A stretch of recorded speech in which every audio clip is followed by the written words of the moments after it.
Bonjour à tous. Euh, Bonjour à tous et bonjour à toutes. Je suis très heureux d'être là avec vous pour ce webinaire dédié à l'intelligence artificielle chez Videx. On va vous présenter un certain nombre de choses aujourd'hui. Je m'appelle Bertrand Philippon, je suis le responsable de la formation chez Videx. Voilà. Donc aujourd'hui, on va parler un petit peu intelligence artificielle, notamment par rapport à nos aides auditives Allure que nous avons maintenant sorties et présentées lors d'un événement le 19 mars et que vous allez probablement commencer à recevoir très prochainement dans vos laboratoires. J'en profite à ce titre. N'hésitez pas à nous contacter si vous avez besoin voilà, d'une petite présentation complémentaire la veille de vos premières adaptations ou si vous voulez qu'on vérifie ensemble que tout soit bien fonctionnel pour que vous ayez vraiment votre première expérience avec nos aides auditives Allure la plus efficace et la plus agréable possible pour vos patients. Alors, avant de parler, avant d'aller finalement dans le vif du sujet, finalement, quand on parle d'intelligence artificielle, on parle vraiment de beaucoup de choses. Et finalement, il me semble assez pertinent de revenir un petit peu aux fondamentaux de qu'est-ce que c'est que l'intelligence artificielle, sachant que va y avoir finalement plusieurs niveaux d'intelligence artificielle. Il va y avoir un peu la capacité à être capable effectivement de détecter, de raisonner et de s'adapter pas à pas. Donc là, typiquement, on est un peu je dirais, dans les premières versions peut-être de ce qu'on a pu connaître de l'intelligence artificielle. Je pense notamment au système Deep Blue au niveau des échecs, qui a été le premier à battre Garry Kasparov il y a de ça maintenant presque 20 ans, plus de 20 ans, parce que c'était avant les années 2000. Ensuite, on va avoir ce qu'on appelle le machine learning. Donc, ça va être des algorithmes dont les performances s'améliorent à mesure qui sont exposés à plus de données au fil du temps. Donc, typiquement, c'est ce qui va amener notamment tous les outils de suggestion qu'on peut voir de plus en plus. Le premier, c'est bien la première phase, ça va être de mettre en place un substrat de données. Et puis, petit à petit, on va faire apprendre à ce système pour que celui-ci soit de plus en plus efficace. Euh, et c'est quelque chose qui est toujours utilisé à l'heure actuelle. Et on est véritablement, on va dire, dans une collaboration, je dirais, entre l'intelligence humaine et l'intelligence artificielle sur ce sujet-là. Le dernier point, c'est le deep learning, où là, on va être dans une logique véritablement d'autonomie totale. C'est-à-dire que le système va apprendre de lui-même en fonction d'une base de données initiale. Et donc là, on va être beaucoup plus voilà, on prend là les exemples des voitures autonomes. Donc, donc voilà, c'est déjà un petit peu important de voir les différences. Et finalement, au niveau de Videx, on va être plutôt dans une logique de machine learning. Ça veut dire quoi? Ça veut dire qu'on va être dans une logique finalement de mettre en place des suggestions mais toujours de laisser l'audioprothésiste finalement ou le patient, ça vous le verrez ultérieurement, à la fin du processus de décision. On n'est pas véritablement dans l'envie de laisser la machine fonctionner par elle-même, de fonctionner toute seule. Euh, c'est pour l'instant, en tout cas, pas la logique du système qu'on a pu mettre en place. D'accord? Donc ça, c'est déjà un peu histoire de remettre un petit peu l'église au milieu du village quand on parle d'intelligence artificielle. Et c'est effectivement assez important d'avoir un peu ces éléments de compréhension puisque le mot des fois d'intelligence artificielle peut être un petit peu galvaudé. Parlons un peu de comment on va utiliser tous ces éléments-là chez Videx. Et le premier des éléments qu'on va utiliser, c'est quand on regarde où est-ce qu'on peut être amené à avoir des données.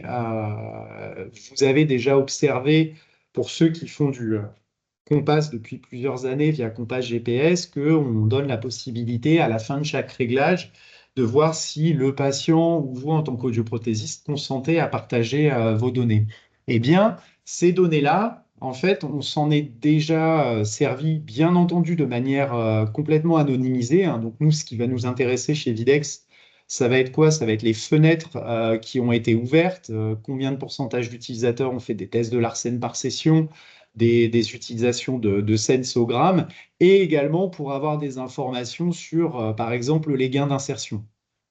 Eh bien, à partir de ces éléments-là, notamment implémentés dans Compass Cloud avec les aides auditives Allure, eh bien, en fait, on a utilisé la méthode d'adaptation Videx et on l'a comparée avec les centaines de milliers de données qu'on a déjà pu connecter dans Compass GPS. Et consécutif à ça, en fait, on a eu une adaptation de la méthode Videx. Je reviendrai sur ce sujet-là puisqu'on va faire une communication un peu plus spécifique par rapport à la méthode d'adaptation Videx qui est présente dans les aides auditives Allure. Je ferai probablement un webinaire aux alentours du mois de juin sur ce point-là. Mais bien entendu qu'on va rester sur les éléments de la sonorité Videx, à savoir notamment de l'expansion dans les niveaux faibles, mais l'utilisation et l'analyse des données nous a permis d'affiner et d'améliorer notre méthode d'adaptation pour des réglages avec pour objectif qu'ils soient bien entendu le plus efficace possible. Un autre point qui a également été amélioré, et ça je vais le détailler par la suite, c'est notre processus de classe de son. Puisque finalement, si on revient vraiment sur la définition générique de l'intelligence artificielle, bah, dans une certaine mesure, avoir une aide auditive qui soit capable de détecter l'environnement dans lequel elle se situe et d'adapter son aide auditive, on est un peu sur les prémices de la mise en place de l'intelligence artificielle. Tout d'abord, les classes de son sont arrivées chez Videx depuis maintenant plusieurs années, puisqu'elles sont arrivées avec les aides auditives uniques. Et on a retravaillé ces classes de son avec Allure pour toujours avoir une capacité de détection qui soit améliorée, avec notamment un nouveau détecteur de rythme pour être encore plus fin dans la capacité à détecter la musique. Alors, on va aller un petit peu plus dans le détail sur ces fonctionnements de classe de son, parce que pareil, ça peut être quelque chose qui peut être important dans votre compréhension du fonctionnement de nos aides auditives de manière générale, sachant que ce que je vous sachant que ce que je vous décris là, bien entendu, ça a été affiné avec Allure, mais vous allez retrouver un certain nombre de ces composantes-là également avec les aides auditives Moment. Tout d'abord, ce qu'il faut savoir, c'est quand vous allez allumer vos aides auditives, quand le patient va allumer les aides auditives, il va systématiquement commencer sur la classe de son calme. Ensuite, on va avoir une analyse qui va être faite toutes les secondes, qui va être plutôt stable sur 3 secondes, et puis on va également regarder ce qui se passe à gauche et à droite, avant de prendre la décision d'avoir un changement de classe de son. Je reviens un petit peu sur des éléments spécifiques de Videx. Donc Videx a toujours eu un traitement de signal extrêmement rapide, puisque à l'heure actuelle, avec le programme universel, on va avoir un temps de traitement signal moyen de 2,5 millisecondes et avec le programme PureSense de 0,5 millisecondes. Donc on va avoir la capacité à fournir une information extrêmement rapidement au patient. Par contre, l'aide auditive va prendre son temps pour savoir si on doit changer de tel ou tel type d'environnement. Pourquoi? Pour une raison qui est toute bête, c'est pour éviter des effets de pompage, hein, des effets de fluctuation de Sony, puisque chaque classe de son chez Videx va véritablement avoir une sonorité qui lui est très très spécifique. Donc c'est pour ça que c'est important de s'assurer que son aide auditive va pas changer d'une classe de son à une autre toutes les demi-millisecondes. Ce serait très inconfortable pour votre patient. Alors, c'est un slide un petit peu technique, je m'en excuse, mais ça permet de bien comprendre pourquoi les classes de son chez Videx sont particulièrement exceptionnelles. Les classes de son chez Videx, tout d'abord, elles se basent sur une qualité d'acquisition qui est exceptionnelle. En effet, nous avons la fréquence d'échantillonnage la plus élevée du marché avec 33 kHz, c'est-à-dire qu'on va avoir une capacité de nombre de points pour être capable de faire nos analyses qui va être extrêmement élevé d'un point de vue fréquentiel. Et on va également avoir une acquisition sur 108 dB de 5 dB à 113 dB SPL. Donc on va être très très fin d'un point de vue fréquentiel, mais on va également avoir une très grande finesse, une très grande résolution en termes d'amplitude. Une fois qu'on a fait l'acquisition de nos signaux, il faut savoir que 12 paramètres vont être pris en compte pour savoir à quel type de signal on va avoir, on va faire face. Donc, vous avez ici les paramètres qui sont indiqués. Et en fait, ces paramètres-là vont être comparés à une base de données existante qui est présente à l'intérieur de notre aide auditive. Et donc, par exemple, ici, vous avez deux types. Donc là, on est sur la distribution, donc on est sur la puissance de modulation, on va dire. Et en fait, comme vous pouvez le voir, bah, typiquement, ici, c'est la distribution d'un signal de 125 millisecondes d'un signal de parole de femme qui parle. Et ici, vous avez la même chose, mais pour ce qui concerne un bruit de véhicule. Et donc, vous pouvez voir que déjà sur cette composante-là, on ne va pas du tout avoir le même type de signal qui va être décortiqué par l'aide auditive. Et c'est ça qui va nous permettre de savoir dans quel environnement on va se situer.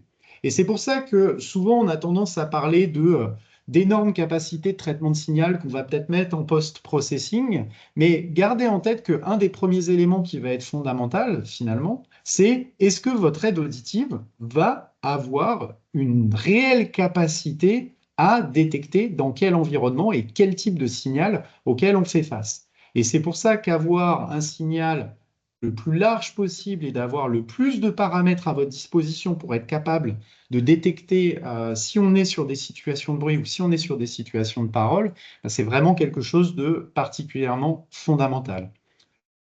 Ces 12 paramètres-là, comme je vous ai dit, on va les comparer à des bases de données de signaux préexistants qui ont été enregistrés à l'intérieur de l'aide auditive. Et c'est consécutif à ça que notre aide auditive va être capable de déterminer dans quelle classe de son on se situe. Donc là, c'est un résumé extrêmement simplifié de la manière dont Videx a catégorisé chacune des classes de son que vous avez dans les aides auditives Allure, mais que vous avez également dans les aides auditives Moment. Donc typiquement, la manière dont on va déterminer la musique contemporaine ici.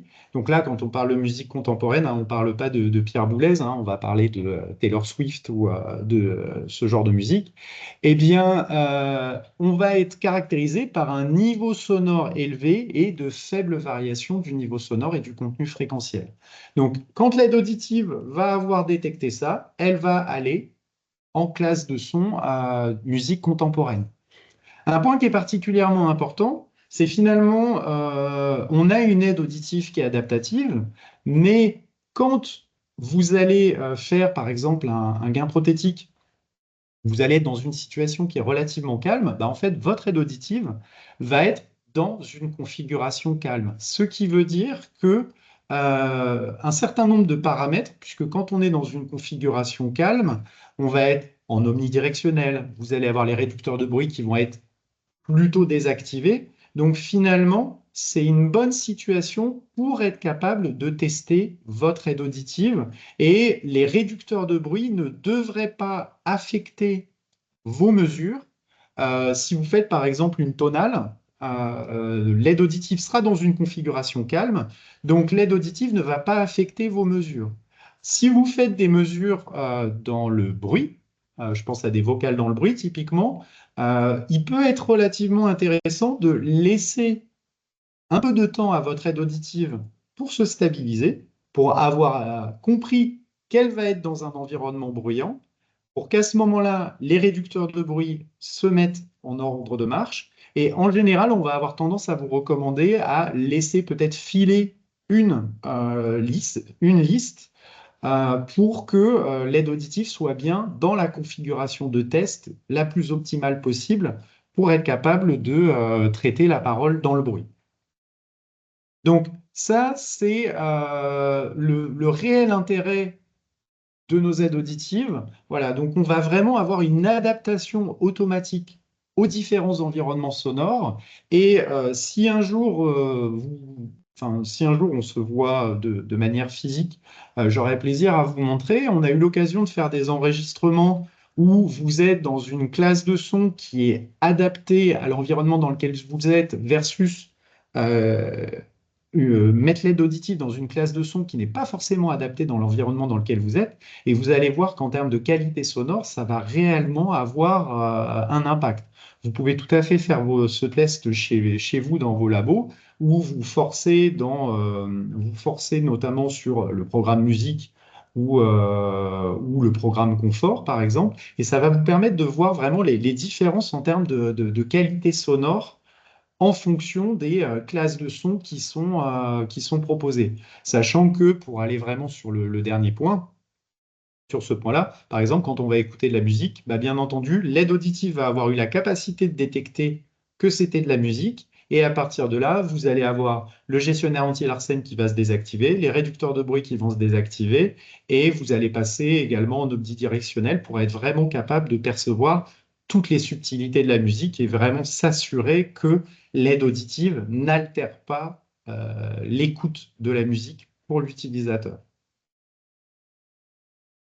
On va avoir jusqu'à 11 classes de son. Et il y a eu un certain nombre de modifications qui ont été faites avec Allure. Les premières d'entre elles, c'est que en 220, vous allez avoir récupéré deux nouvelles classes de son. On est passé de 4 classes de son à 6 classes de son en 220.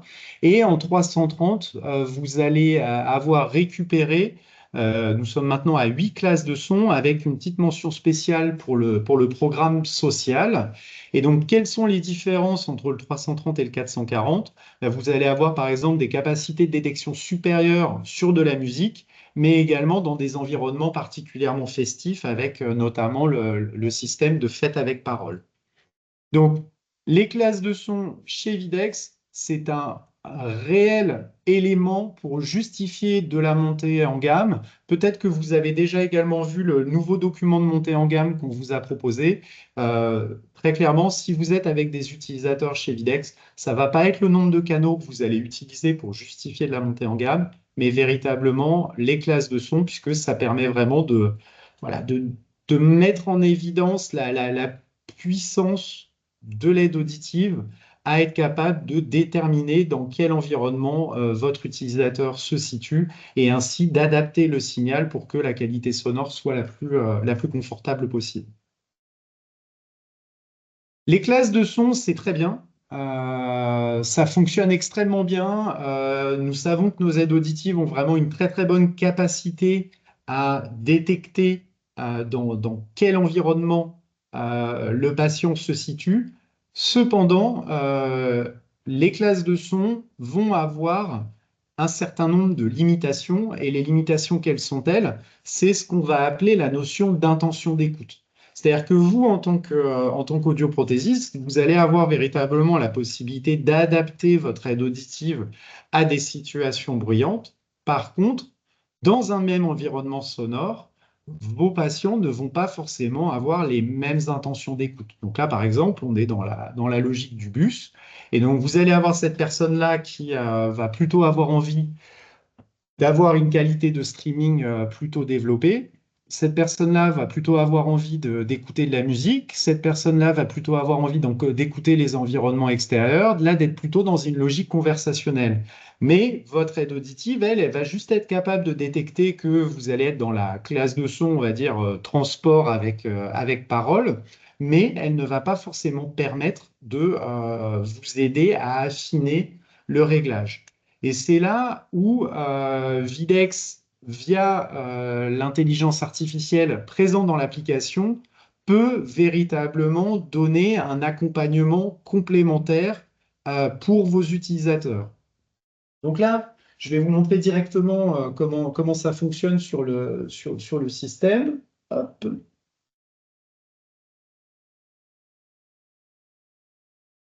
Et voilà, je vais en profiter pour vous montrer effectivement comment le montrer auprès de l'utilisateur. Est-ce que vous voyez mon écran avec l'application? Je pense que oui. Ça marche parfaitement. OK. Donc là, j'ai mes aides auditives qui sont connectées sur mon smartphone. Et donc, je suis en programme universel. Et vous allez avoir en haut à droite, sous les trois petits traits, donc là, je vais avoir accès à mes différents programmes, le programme universel, le programme Pur Sound et le programme musique. Mais vous avez également trois petits onglets. Ici, vous allez retrouver le paramètre de zoom directionnel qui était déjà présent sur notre ancienne application. Et là, vous allez avoir le petit chatbot par rapport à l'intelligence artificielle. Deux choses à préciser cependant pour avoir accès à cet élément de chatbot. Le premier, c'est il faut bien s'assurer que votre patient a accepté les éléments relatifs à l'utilisation des aides auditives. En effet, si le patient n'a pas voulu partager ces données, votre patient n'aura pas accès aux éléments d'intelligence artificielle. Le deuxième point, c'est il est fort possible que si vous avez des aides auditives à votre disposition, et que vous les connectez à votre smartphone, vous allez probablement plutôt être dans cette configuration-là. Si vous voulez avoir la composante d'intelligence artificielle qui apparaisse sur vos aides auditives, il va falloir cliquer ici en favori et à ce moment-là, vous allez rajouter un petit raccourci, pareil également pour l'égaliseur. Dans nos aides auditives, on va avoir deux types d'éléments liés, on va dire, à l'intelligence artificielle. Le premier, donc, comme vous pouvez le voir, c'est le petit chatbot qui est proposé ici. Et là, en fait, on va être sur une version extrêmement simplifiée de l'utilisation de l'app. On est dans un environnement, par exemple, bruyant. Je vais cliquer ici sur Faites. Et donc là, une proposition de réglage va être faite associée à ça. Et comment ce programme-là, il a été déterminé? En fait, ce programme-là, il a été déterminé par les centaines de milliers de données que nous avons pu avoir sur nos données équivalentes. Et ce programme-là va être le programme, on va dire, le plus représentatif des modifications de réglage qui ont été faites par rapport à des situations bruyantes. Donc là, par exemple, si je suis satisfait de ça, je crée terminé et vous pouvez voir qu'il y a un programme universel fait qui s'est créé. Et à ce moment-là, je peux faire enregistrer sous, je l'appelle fait, et là, je vais véritablement avoir un programme fait qui s'est créé. Donc, je vais avoir les programmes de l'aide auditive que j'ai pu avoir avec le programme universel, le programme Pur Sound et le programme musique, par exemple. Et là, j'ai un nouveau programme fait qui s'est dédié. Là, par exemple, je vais revenir sur mon programme universel. On a toujours ces fonctionnalités de géolocalisation qui étaient disponibles avec les aides auditives Moments, ce qui veut dire que si le patient revient une semaine après dans un environnement équivalent au même endroit où il avait été amené à créer le programme FAIT, eh bien, à partir de là, l'aide auditive a proposé, et dis donc, la dernière fois où tu étais venu, tu avais eu besoin de ce type de programme-là. Est-ce que ça t'intéresse qu'on réactive une nouvelle fois ce type de programme-là?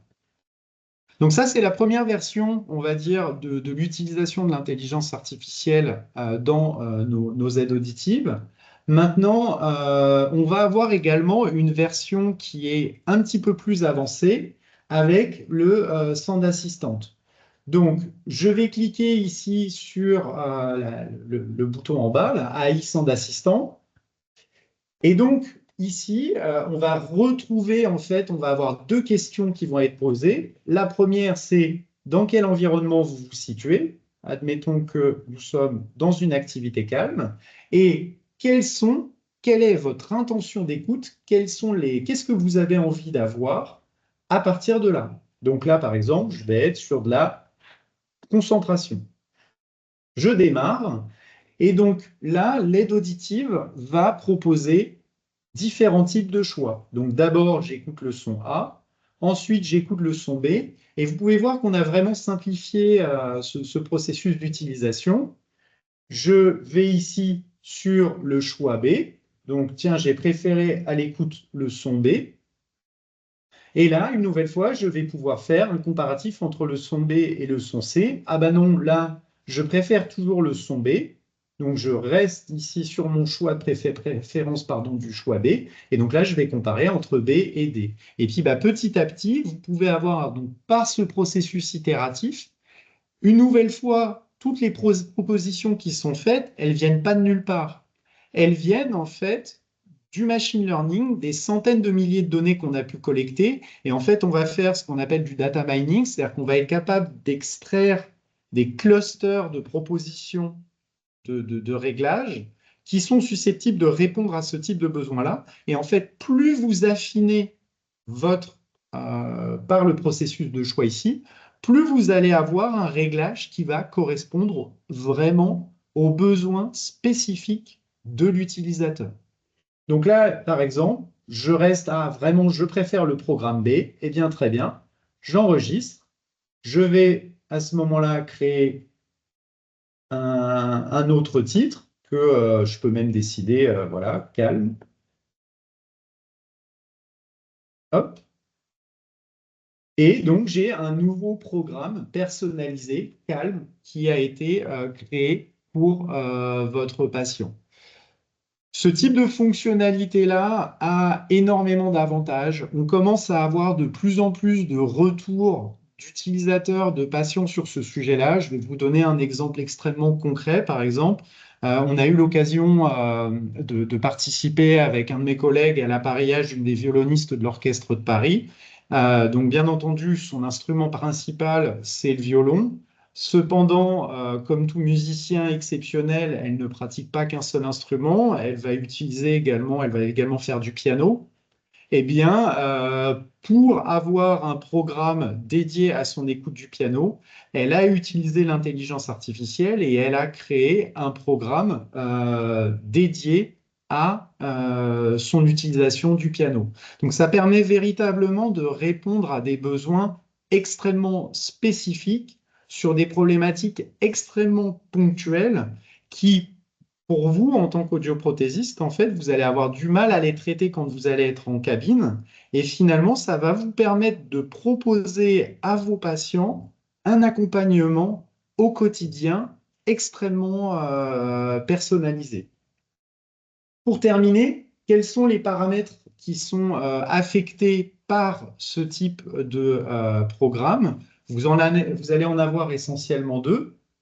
Vous allez avoir, comme vous pouvez le voir ici, en fait, un égaliseur qui va être impacté. Et vous pouvez voir une nouvelle fois tout l'intérêt de l'intelligence artificielle, puisque on a la possibilité sur chacune des trois bandes d'aller de -6 à +6, ce qui veut dire que si vous alliez travailler individuellement chacune des fonctionnalités, ça vous prendrait des heures. Ce serait impossible d'être aussi efficace que tout le processus d'optimisation proposé par l'intelligence artificielle. Sachant que vous avez ce paramètre-là au niveau de l'égaliseur, mais vous allez également avoir ce qu'on appelle le compresseur à vitesse variable. C'est-à-dire que le compresseur à vitesse variable, c'est quoi? C'est la possibilité de rajouter de la compression rapide dans certaines situations. Avoir une compréhension avec des temps d'attaque et de retour qui sont relativement lents vont vous permettre, on va dire, d'amplifier les variations de signal. À l'inverse, une compression rapide va vous permettre notamment d'obtenir de l'audibilité. Et en fait, on a pu se rendre compte via un certain nombre d'études que, en fonction des capacités de mémoire de travail de votre patient, certains utilisateurs vont préférer des compressions rapides, d'autres vont plutôt avoir tendance à privilégier des compressions lentes. Donc, voilà ce que je voulais vous montrer concernant l'utilisation de l'intelligence artificielle. N'hésitez pas à utiliser l'application, à installer l'application pour les utilisateurs. On sait qu'on va avoir une augmentation de plus en plus importante du nombre d'utilisateurs à l'aise avec les smartphones, hein. Quand on regarde les données du Credoc, sur la population des 60-69 ans, 85% des utilisateurs, 85% des personnes sont des utilisateurs de smartphones. Et si vous avez un patient qui est à l'aise avec son smartphone, très clairement, ça va vous permettre à vous, en tant qu'audioprothésiste, d'apporter un accompagnement complémentaire extrêmement utile au quotidien de votre patient. Donc, vous voyez, ce sont, juste pour terminer sur l'exemple, donc ici, ce sont des centaines de milliers de données qu'on a pu collecter. Et comme vous voyez, ce sont un peu les clusters qui ont pu être créés. Et donc, quand vous faites le test entre A ou B, vous allez choisir soit ce cluster-là, soit ce cluster-là. Et vous avez pu voir après les propositions qui sont faites. Voilà, je vous remercie. Comme je vous disais, l'objectif ici, c'était vraiment de vous montrer tout ce qu'on peut faire avec, que ce soit les classes de son, mais que ce soit également avec l'application. Ça vous permet véritablement d'être, si vous êtes vraiment à l'aise avec ces éléments-là, ça va véritablement vous permettre, voilà, d'apporter cette petite touche en plus qui peut être vraiment très, très utile pour le quotidien de vos patients. Je vous remercie, je vous souhaite un très bon appétit. Et une nouvelle fois, n'hésitez pas à nous contacter si vous avez des adaptations prévues et que vous voulez qu'on vous accompagne. Ça peut se faire en 10-15 minutes pour s'assurer que votre logiciel est correctement paramétré, que vous avez bien réussi à connecter à vos aides auditives. On sera ravis de vous accompagner pour que vous ayez, voilà, vos premières adaptations qui soient les plus efficaces possibles. Je vous souhaite une très bonne journée.